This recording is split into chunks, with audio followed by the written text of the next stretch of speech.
میں ذمہ داری سے جملہ عرض کرنے لگا ہوں. دو طبقے ایسے ہیں جنہیں رب نے چنا ہے. ایک کو انبیاء کہتے ہیں، ایک کو صحابہ کہتے ہیں. نہ کوئی اپنی مرضی سے نبی بن سکتا ہے، نہ کوئی اپنی مرضی سے صحابی بن سکتا ہے. نبی کو بھی اللہ چنتا ہے، صحابی کو بھی، بولو بولو بولو، صحابی کو بھی اللہ چنتا ہے. اور میں نے یہ جملہ بولا تو اس پر میں ایک دلیل دینے لگا ہوں، بڑے دھیان سے سننا. غلاف کعبہ پکڑ کے نا میرے آقا رب سے مانگتے ہیں، اللہم اعز الاسلام بعمر بن الخطاب او بعمر بن الحشام. اللہ یا عمر دے دے یا عمر دے دے جسے دنیا ابو جہل کہتی ہے. اللہ یا عمر دے دے یا عمر دے دے یا عمر دے دے یا ابو جہل دے دے. اللہم اعز الاسلام بعمر بن الخطاب او بعمر بن الحشام. اللہ ان دونوں میں سے ایک دے دے. میں نے اپنے تخیل میں سوال کیا، یا رسول اللہ آپ نے یہ کیوں نہیں فرمایا اللہ دونوں دے دے، اللہ دونوں دے دے؟ آقا فرماتے اس لیے تاکہ بعد میں آنے والا کوئی یہ نہ کہے مصطفیٰ نے یار اپنی مرضی سے چنے، میں نہیں چن رہا، یار میرے ہیں، درخواست پیش کر رہا ہوں، چننے تو نے ہیں. یا عمر دے دے یا عمر دے دے یا عمر دے دے یا عمر دے دے یا عمر دے دے یا ابو جہل دے دے. اور اسلام کی عزت کے لیے چاہیے اللہم اعز الاسلام، اسلام کی عزت کے لیے، اسلام کی آبرو کے لیے، اسلام کی عظمت کے لیے، اسلام کے وقار کے لیے، اسلام کے عروج کے لیے، اسلام کے معراج کے لیے، اسلام کی سربلندی کے لیے عمر چاہیے. اللہ دونوں میں سے ایک دے دے. میرے آقا کی دعا گئی عرشوں پر. میں اپنے ذوق میں بول رہا ہوں، میرا ذوق ہے، میرا اپنا ذوق ہے. اللہ فرماتے ہیں جبریل میرے محبوب نے کہا یا عمر دے دے یا ابو جہل دے دے، جا دونوں کے دل لے کر آ، میں دیکھوں دونوں میں سے کسے چننا ہے. دیکھوں تو صحیح نا، عمر کیوں نہیں مانتا، ابو جہل کیوں نہیں مانتا؟ عمر اس وجہ سے نہیں مانتا ابھی تک دعوت ہی نہیں پہنچی، ابھی تک پیغام ہی نہیں پہنچا، ابھی تک کلمہ ہی نہیں پہنچا، ابھی تک کسی نے بات پہنچائی نہیں، اس وجہ سے نہیں مانتا. اور ابو جہل ضدی ہے، حالانکہ اس کی مٹھی میں کنکریوں نے کلمہ پڑھا. ابو جہل ضدی ہے، حالانکہ اس کے سامنے گو نے کلمہ پڑھا. ابو جہل ضدی ہے، حالانکہ اس کے سامنے چاند دو ٹکڑے ہوا. اللہ فرماتے ہیں جو ضدی ہے اسے اٹھا کے جہنم میں پھینک دوں گا، جو لا علم ہے اسے علم عطا کر کے محمد کے قدموں میں. مرد جلال مرد ہنر بھیجنا پڑا، اونچے بدن پہ اونچا ہی سر بھیجنا پڑا. سب سے بڑے نبی کی حفاظت کے واسطے فولاد سے بھی سخت بچھڑ بھیجنا پڑا. بڑھنے لگا تھا زور جہالت کی فوج کا، روئے زمین پہ رب کو عمر بھیجنا پڑا. اللہ سے اسلام کی عزت کے لیے میرے آقا نے رو رو کے عمر کو مانگا ہے. قا عمر، رہبر عمر، مرشد عمر، مولا عمر، اعلیٰ عمر، بالا عمر، ذات نبی پاک پہ سو جان سے شیدا عمر. ایمان میں، ایقان میں، احسان میں یکتا عمر. باد بہاری کی طرح گزرا عراق و روم سے، ابر کرم بن کر اٹھا ایران پہ برسا عمر. مابعد ختم المرسلی کوئی نبی آنا نہیں، یہ سلسلہ چلتا اگر ایک نبی ہوتا عمر. سبحان اللہ، پھر ذرا کہو سبحان اللہ. یہ حضور کے صحابہ ہیں جنہوں نے حضور کو دیکھا. آج میں نوجوانوں کی خدمت میں، اگر نوجوان مجھے سن رہے ہیں یا بوڑھے بھی مجھے سن رہے ہیں، بڑے دھیان سے میرا جملہ سننا. ہمیں اس بات پر فخر ہے کہ ہمارے عقائد اللہ کے قرآن سے ہیں. بولو، حضور کے فرمان سے ہیں. قرآن اللہ کی لاریب کتاب ہے، بے عیب کتاب ہے. اب دھیان سے میری ایک بات سننا. لوگ ڈھونڈتے ہیں نا، اور پھر آج کل کا نوجوان بیچارہ پریشان ہو جاتا ہے، وہ آ کے باقاعدہ سوال کرتا ہے یہ دیکھیے میں فلاں کا کلپ سن رہا ہوں جی، اچھا کیا سنا اس میں؟ وہ اپنے سامنے اس نے کتابیں رکھی ہوئی ہیں، کتابیں نکال کے ہمیں دکھاتا ہے، یہ کہ دیکھو اس کتاب میں یہ لکھا ہوا ہے، یہ دیکھو اس کتاب میں یہ لکھا ہوا ہے، یہ دیکھو اس کتاب میں صحابہ اہل بیت کے بارے میں یہ لکھا ہوا ہے۔ میں نے کہا یہ کتابیں کس نے لکھی ہیں؟ یہ جو کتابیں تو نے پڑھی یا یہ جو کتابیں جس کا کلپ تو نے سنا، جس فتنہ پرور کا، اس نے جو اپنے سامنے رکھی ہوئی ہیں، یہ کتابیں لکھی کس نے؟ جتنا بھی پرانا نام لے کسی بندے نے لکھی ہے نا۔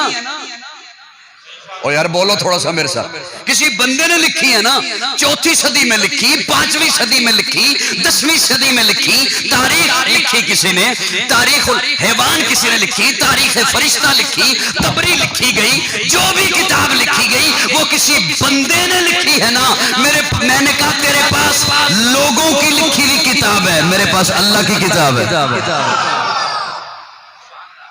کو میری بات سمجھ آ رہی نہیں آ رہی؟ تیرے پاس لوگوں کی لکھی ہوئی کتاب ہے، ہمارے پاس اللہ کی کتاب ہے۔ اب جس کے متعلق کوئی انگلی اٹھا رہا ہے نا، جس کے متعلق کوئی تنقید کر رہا ہے، جس جماعت سے متعلق، اسی جماعت سے متعلق ایک فیصلہ میرا اللہ کر رہا ہے۔ یہاں دنیا کے لوگ آپ کو آ کے کہیں یہ لکھا ہے، یہ فلاں نے لکھا ہے، یہ مورخ نے لکھا ہے، یہ تاریخ دان نے لکھا ہے، میں نے کہا سنو، ہم ان تاریخوں کو مانتے ہیں۔ بڑے دھیان سے میرا جملہ سننا، آپ سبھی میری بات سن رہے ہیں؟ ویسے سر ہلا دو ہلکا سا۔ ہر ایک چیز کو مانتے ہیں، لیکن جس کی جو حیثیت ہے اسے ویسا مانتے ہیں۔ اب دھیان سے ایک میری بات سنیے، اس مسجد میں، مسجد کا کیا نام ہے؟ مسجد صدیق اکبر۔ اس مسجد میں آپ کی مسجد کے حال میں سپیکر لگا ہوا ہے، نہیں لگا ہوا؟ یوں کرو، وہ لگا ہوا، لگا ہوا، لیکن آج یہ منگوایا گیا۔ جس چیز کی جو حیثیت ہو ہم اسے ویسا ہی مانتے ہیں۔ وہ جو تاریخ کی کتابیں ہیں نا، ہم انہیں مانتے ہیں، تاریخ کا انکار نہیں ہے، لیکن سننا، آج کوئی بندہ مجھے کہے قائد اعظم کو جانتے ہو؟ میں کہوں ہاں میں جانتا ہوں۔ مانتے ہو؟ بالکل مانتا ہوں، بانی پاکستان ہے، ہمارے قائد ہیں، محسن ہیں، لیڈر ہیں۔ اچھا مانتے ہو؟ ہاں مانتا ہوں۔ اچھا پھر ان کا ذکر قرآن سے سناؤ۔ میرے جملے سمجھ آ رہے ہیں آپ کو؟ ان کا ذکر سنا سکتا ہوں، آپ دکھا سکتے ہو؟ یوں کرو جی۔ قائد اعظم کو مانتے ہو؟ مانتا ہوں۔ جانتے ہو؟ جانتا ہوں۔ مفکر ہیں، شاعر ہیں، علامہ ہیں، ڈاکٹر ہیں، اتنا زیرک انسان ہے کہ اس کے تخیل پہ لوگ پی ایچ ڈی کرتے ہیں۔ مصور پاکستان ہے، بہت بڑا علامہ ہے، اپنے کلام میں اس نے پورا قرآن کا ترجمہ لکھ دیا، ڈالا ہے۔ اتنا ہاں مانتا ہوں۔ اچھا اس کا ذکر حدیث سے سناؤ۔ جی نور الدین زنگی، صلاح الدین ایوبی، سلطان ٹیپو، ہمارے ہیرو گزرے ہیں، ان کا ذکر قرآن و حدیث سے سناؤ۔ اب میرا جملہ دھیان سے سننا، آپ کے کام آئیں گے اگر یہ جملے میری باتیں آپ یاد رکھتے ہیں تو۔ میں نے کہا تو مجھ سے قائد اعظم پوچھ تو میں تاریخ دکھاؤں گا، لیکن تو اگر مجھ سے ابو بکر پوچھ تو میں قرآن دکھاؤں گا۔ تو اگر مجھ سے علامہ اقبال پوچھ تو میں تاریخ دکھاؤں گا، لیکن تو اگر مجھ سے صحابہ اہل بیت پوچھتا ہے تو میں اللہ کا قرآن دکھاتا ہوں، مصطفیٰ کا فرمان۔ جو چیزیں مجھے وہاں ملے انہیں ہم تاریخ میں نہیں ڈھونڈا کرتے، انہیں تاریخ میں اگر لکھتا بھی ہے کوئی، ہاں میں آپ کے سامنے بیٹھ کر جو بات کر رہا ہوں، آپ کہیں ہم تیری بات سنیں یا قرآن کی، تو توجہ، میں نے وہی کہا نا کہ تاریخ سنو یا قرآن، تو کوئی مجھے یہ بھی کہہ سکتا ہے کہ تیری بات سنیں یا قرآن۔ اگر تو صحابہ سے متعلق بات کرتے ہوئے میری بات قرآن کے مطابق ہے تو سنو، اگر تو اہل بیت سے بات کرتے ہوئے میری بات حضور کے فرمان کے مطابق ہے، رب کے فرمان کے مطابق ہے تو سنو، لیکن اگر میں تاریخ کا حوالہ دیتا ہوں، ان شخصیات پر تنقید کرتا ہوں، میری بات دیوار پہ دے مارو، نہ قرآن چھوڑا جا سکتا ہے نہ حضور کا فرمان چھوڑا جا سکتا ہے۔ کو میری بات سمجھ آ رہی ہے نہیں آ رہی؟ اس لیے اب ان سے متعلق قرآن مجید کا طالب علم ہونے کے ناطے میں نوجوانوں کے ایمان کے گرد باڑ لگاتے ہوئے اپنی ڈیوٹی پوری کرتے ہوئے ایک قرآن سے ایک حوالہ آپ کی خدمت میں پیش کر رہا ہوں، بڑے دھیان سے سننا۔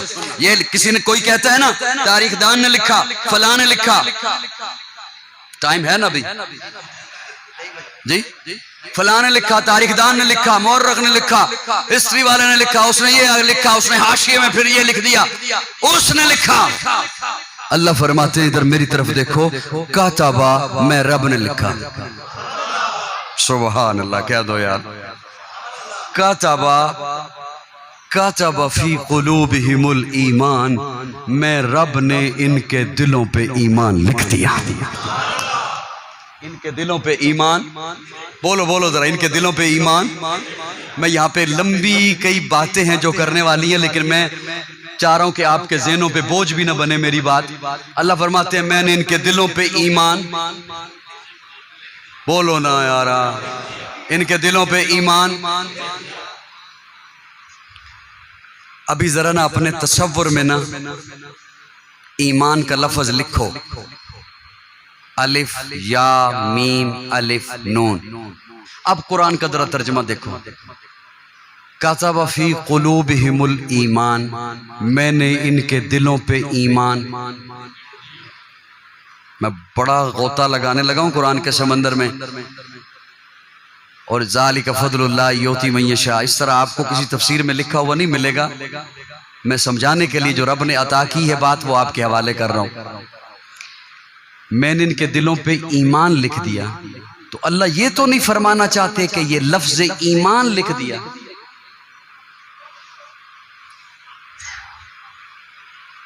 وہ میری بات سمجھ آ رہی کو نہیں آ رہی؟ یہ لفظ ایمان اللہ فرما رہے ہیں کہ میں نے ان کے دلوں پہ لکھا۔ وہ بولو نا،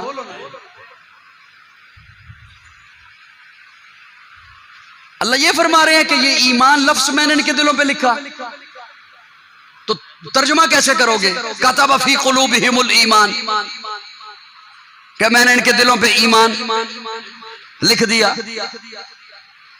دھیان سے سننا، دو معنی کرنے لگا ہوں، ایک عوام کے لیے، ایک خواص کے لیے، اگر تشریف فرما ہے تو۔ اللہ فرمانا تو یہ چاہتے ہیں، آج اگر کوئی آپ کے پاس آئے اور کہے میں ایمان لانا چاہتا ہوں، اسے کیا پڑھاؤ گے؟ اللہ فرمانا تو یہ چاہتے ہیں، یہ جو کلمہ توحید کا مفہوم ہے، یہ جو کلمہ وحدت کا مفہوم ہے، یہ جو کلمہ رسالت کا مفہوم ہے، یہ ان کے دلوں پہ میں نے ایسا لکھ دیا کہ اب امیہ کے کوئلے بھی نہیں مٹا سکتے۔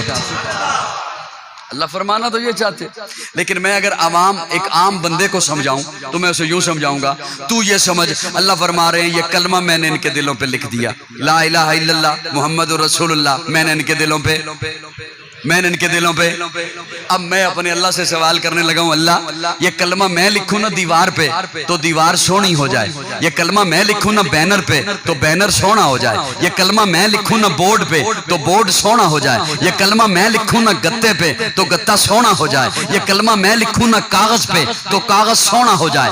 میں لکھوں، جہاں میں لکھوں وہ جگہ سونی ہو جائے، لیکن اللہ میں نے نہیں لکھا، آپ نے لکھا، اور کاغذ پہ نہیں لکھا، عمر کے دل پہ لکھا، ابو بکر کی چھاتی پہ لکھا، عثمان کے کلیجے پہ لکھا، علی کے جگر پہ لکھا، معاویہ کے دل کی تختی پہ لکھا۔ اللہ جہاں میں لکھوں وہ جگہ سونی، تو جہاں آپ نے لکھا پھر آپ بھی بتائیے نا وہ دل کیسے ہوئے؟ اللہ فرماتے ہیں تو دل پوچھتا ہے وہ دل کیسے ہوئے؟ دلوں کی بات بعد میں کریں گے۔ وَزَيَّنَهُ فِي قُلُوبِكُمْ وَزَيَّنَهُ فِي قُلُوبِكُمْ، میں رب نے جب ایمان ان کے دلوں پہ لکھا تو اب ایمان سونا ہو گیا۔ بعد محمد عربی کے اونچا کردار صحابہ کا، اغیار نے خود تسلیم کیا اعلیٰ معیار صحابہ کا، میں عظیم کروں گا معاشر تک یوں ہی پرچار صحابہ کا، سب کا ہے اعلان یہی میں ہوں حبدار صحابہ کا، فردوس کی اینا چاہتی ہے مجھے ہو دیدار صحابہ کا، دھرتی کے سب سینے پر ہر ہر آثار صحابہ کا، جہاد بدر اور خیبر میں کچھ دیکھ ایثار صحابہ کا، لگتا ہے پیارا مومن کو نعرہ حق چار صحابہ کا۔ عرض یہ کر رہا تھا صحابہ حضور کے شاگردوں کو کہتے ہیں، صحابہ حضور کے مریدوں کو کہتے ہیں، صحابہ حضور کے مقتدیوں کو کہتے ہیں، صحابہ حضور کے شاگردوں کو کہتے ہیں، صحابہ حضور کی جماعت کو کہتے ہیں۔ ہمیں تو ہمارے بزرگوں نے یہ بتایا ہے جو آج کا مومن ہے نا، جو آج کا مسلمان ہے نا، جس نے آج کسی بزرگ کے ہاتھ پر بیعت کی ہے اس پہ بھی تنقید نہ کرو، اور جنہوں نے حضور کے ہاتھ پہ بیعت کی، جو حضور کے پیچھے کھڑے ہوئے ہیں، جنہوں نے حضور کی آواز پہ لبیک کہی ہے، جو حضور کے ساتھ رہے ہیں بدر میں، احد میں، حنین میں، تبوک میں، خندق میں، غار میں، جو حضور کے ساتھ رہے ہیں مکہ میں، مدینہ میں، جو حضور کے ساتھ رہے ہیں تبوک کے سفر پر، تپتا ہوا صحرا، پکی ہوئی کھجوریں۔ آج گندم کی فصل پکی ہوئی ہو نا اور پھر بلایا جائے کہ چلے پہ چلنا ہے تو بڑا اوکھا کام ہو جاتا ہے۔ تو کوئی گل سمجھ آ رہی کو نہیں آ رہی؟ امیر صاحب بعد میں مہینہ بعد میں ذرا ٹھہر کے چلے جائیں گے، فصل پک گئی ہے، کھجوریں پکی ہوئی جن پر پورے سال کی معیشت کا دار و مدار ہے، اور حضور نے تبوک کے لیے بلایا، پیارے آقا نے تبوک کے لیے بلایا۔ لمبا سفر، بہت لمبا سفر، اور ساز و سامان پاس نہیں ہے۔ صحابہ کی حالت یہ ہے کہ پاؤں میں چپل نہیں ہے، تپتی ہوئی ریت ہے، تپتی ہوئی ریت ہے۔